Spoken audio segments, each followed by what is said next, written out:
Больше требований для качественной подготовки будущих водителей. В этом году в силу вступил новый закон. В связи с этим у владельцев автошкол появилось немало забот. Согласно новому закону, все автошколы должны иметь автодром площадью не менее 2500 квадратных метров, оборудованный светофором, дорожными знаками, пешеходным переходом.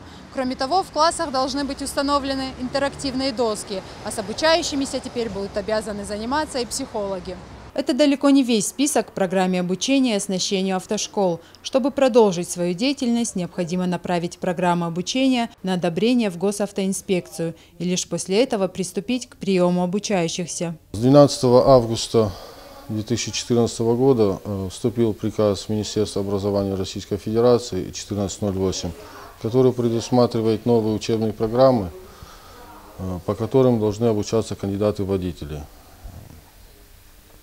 Из указанных 32 автошкол поступили к нам 7 заявлений о согласовании вышеуказанных мною учебных программ на выдачу актов о соответствии учебно-материальной базы и на согласование учебных программ. Из указанных 7 заявлений согласовано 6 учебных программ. Сейчас из 32 республиканских автошкол начать работать по новым правилам могут только 4. Стоит отметить, что увеличилась и стоимость обучения, в среднем на 50%. Из-за этого директора школ прогнозируют спад автолюбителей. Количество людей, очевидно, на данный момент упадет, желающих обучиться на водительской категории, на категории Б в частности.